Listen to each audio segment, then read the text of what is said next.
It's my honor to be here to present my research in ICP 2023.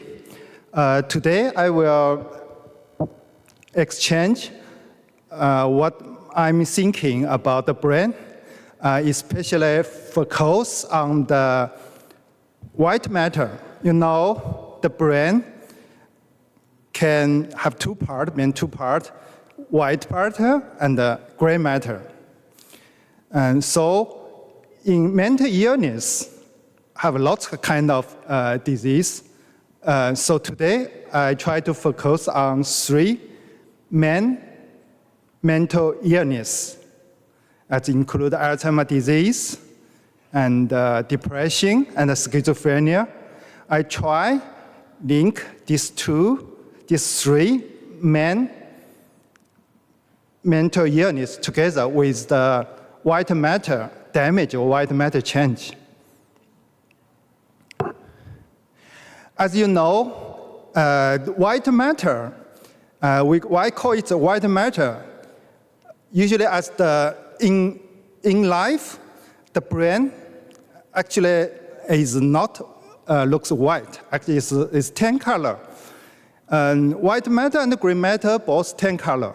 But after autopsy or after take the brain out, some part we are showing the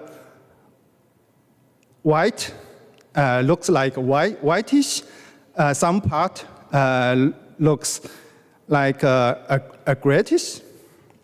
So here, you look at the cartoon or the picture in the left side, and actually the white matter is kind of come from the myelinated axons, and the gray matter part actually is the main neuron somas.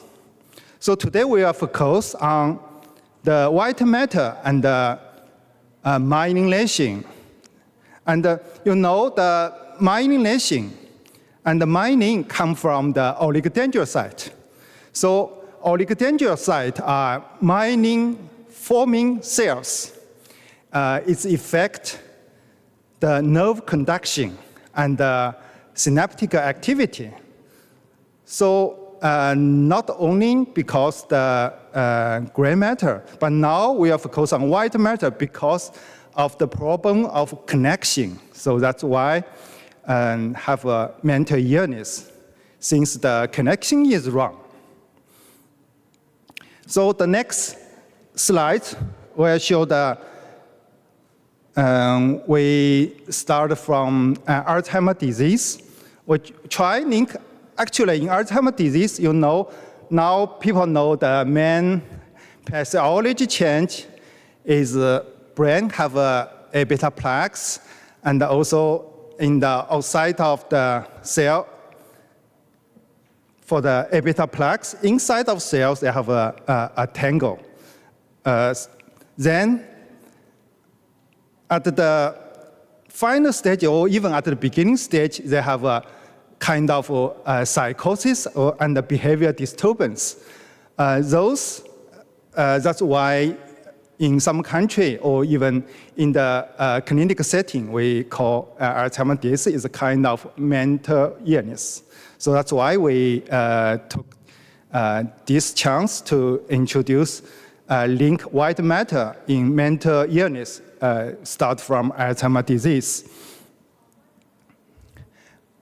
Then actually in the clinic, in the neuroimaging part, many labs already showing they have, especially in the MRI, in the neuroimaging, showing that's a part of white matter change in the brain.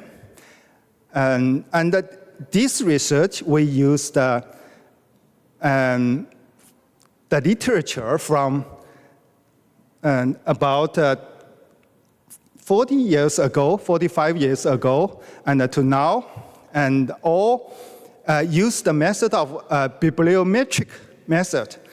And we try to It's different from the a kind of meta-analysis. It's a kind of original work. So we try to use the data from library. It's a bibliometric method and use a visual analysis. See if it's really or it's possible and the link between white matter and Alzheimer's disease. So the database is from the Web of Science core collections. And we found here, actually in different countries, the white matter will write in different way, or Alzheimer's disease, these words, maybe some have one spell difference from different countries. And so we, see the left side, we use all kind of Alzheimer keywords. And together with the brain white matter or cerebral white matter, we put them, these two keywords together. Then we do the Web of Science core collections. And finally found that 5,700 of studies showing they have some connection, some kind of connection between white matter and Alzheimer's disease. Then continue, we found with the years, recent years, and they have more and more evidence showing the connection or have a close relationship between Alzheimer's disease and the white matter. You see the picture in the left side.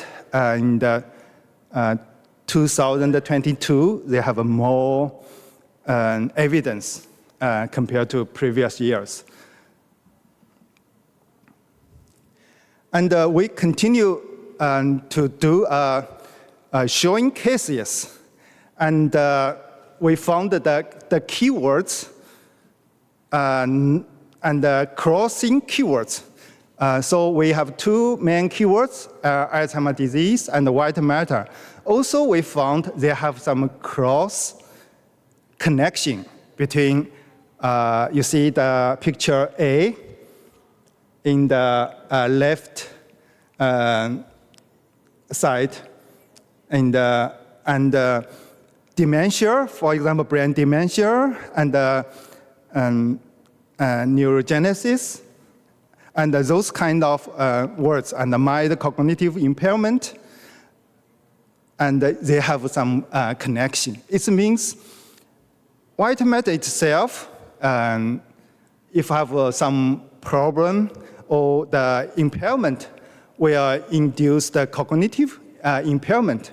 Also, it will reflect the next two illness, mental illness I will talk about, schizophrenia and depression. Also, the schizophrenia and the depression, they have a some kind of cognitive impairment. So all those means the Alzheimer's disease and the white matter impairment is connecting. So this kind of research use a biometric method and a visual analysis showing the relationship between Alzheimer's disease and brain white matter. And this encourages us in the future study and for Alzheimer's disease drug development, we can focus or we can use this new strategy on the field of white matter change. And so we focus on Alzheimer's disease. We did some works on first this is a transgenic mice for Alzheimer's disease. It's APP and PS1 double transgenic mice. And these mice, in the early stage, at the 3 months, showing the cognitive impairment and cannot find the platform of water maze. And from the beginning of 3 months, years old, or to 6 months, they have showing the plaques. And we just talk about the pathologic change of the AD. See plaques in the brain, and no plaques in non-transgenic mice, in wild type mice. So use this. We did we introduced another drug, quetiapine. Why we choose quetiapine? No, quetiapine is very using drug in mental illness. For example, especially for schizophrenia, treatment for schizophrenia. Also for some TRD, for the depression treatment for some, it cannot cure or is very difficult to treating when the antidepressant cannot treat. If plus quetiapine maybe have a good results. So, and the quetiapine, why maybe it's have effect? We're thinking maybe connect to its work on the white matter or on the myelination. And here is showing it's a preclinical. The data is showing it can have neuroprotective in PC cell models and also in animal models, amphetamine-induced toxicity. And all this showing quetiapine may be neuroprotective and also can treat the Alzheimer's disease. So we continue doing this, showing the quetiapine can attenuate the memory impairment in transgenic mice. And also it works for the plaques, even can decrease with the long-term treatment. Here is for we started from treatment quetiapine from 2 months old. So when the mice grows to 6 months, it means we had treated the mice for 4 months, and the plaque get decreased compared to the non-treatment mice. So with this, is showing the quetiapine maybe protect the AD first through its neuroprotective effect, and maybe it's protect the oligodendrocytes, and also we have the data, and protect the myelination. Since the data is progressing, we're not showing this part. And for quetiapine working on other model, here I introduced schizophrenia. Actually, here we're showing the direct showing quetiapine work on schizophrenia, not only where we not focus on its neurotransmitter part. We focus on its white matter. It works on white matter. And we use MK81 is a kind of NMDA receptor antagonist. This one is usually used, it's well used for schizophrenia animal model. And after we treat MK81 for 2 weeks to develop the schizophrenia model, then we treat the quetiapine for 2 weeks. We're showing after the quetiapine treatment, the phenotype for our activity is for the positive symptom. Activity get less compared to the model group, and the cognitive impairment, memory impairment get attenuated. And we see the right side part is showing the specific character for measure the schizophrenia-like behavior in mice. That's a pre-pulse inhibition. And the impaired pre-pulse inhibition in MK81 mice also get attenuated by the quintiapine. So what's this happened? We're showing the myelinating-based protein is connected to the white matter change or oligodendrocyte change. And also the protective protein, BDNF, brain-derived neurotrophic factor, also in model group get less, and after quintiapine treatment get attenuated. It means that maybe quintiapine through neuroprotective effect protect the oligodendrocyte and then protect the demyelination in the schizophrenia mice. So this is the consistent with our. The next we'll talk about the depression.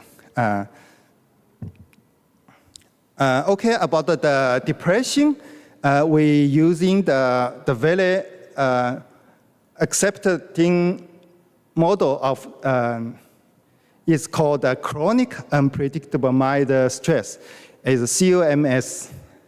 So we give the mice different stress in 4 weeks. In every week, with the stress is random, the difference. So we give the stress different 2 kind of stress every day, 2 different kinds, and each time for 2 hours or 1 hour. Here is you can show the picture in the left side for schedule, and the right side picture is showing the use the restraint and till the cage is also kind of stress, and also the MPT cage, and also the day and the light inverse. So in the daytime, we turn off the lights, and in the light, we turn off the light. So with this kind of treatment, then the mice get, how to measure the mice get depressed, how to say it's depressed. So we're showing we have 3 kinds of measurement. We are used the measurement. One is the tail suspension test, and the forced swimming test, and the sucrose preference test.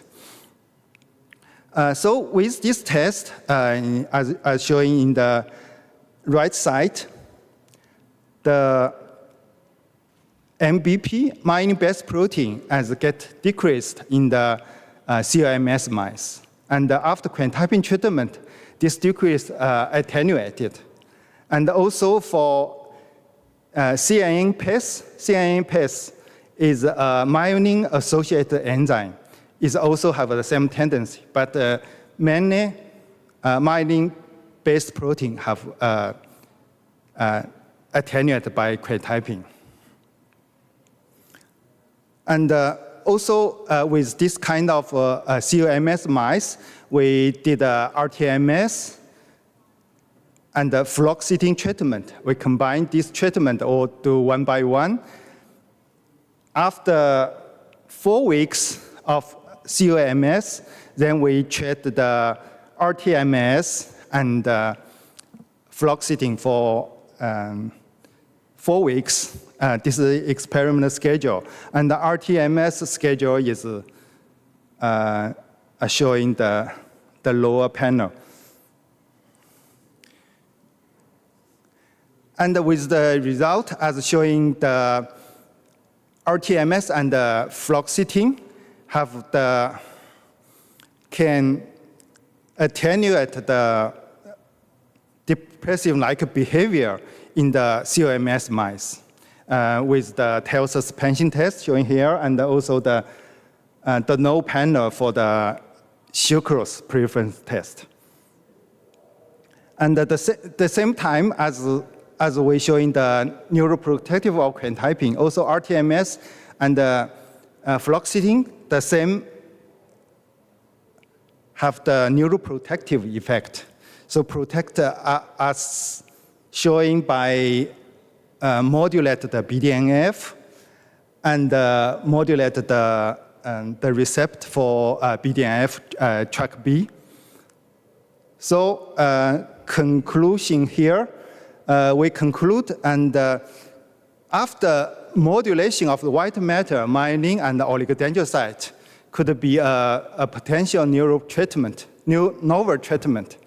And any change in the myelination and oligodendrocyte formation, any biomarker, those change may be as for diagnosis for showing the change for the mental illness. So this is maybe have a general link. I try to generally link these three kind of mental illness.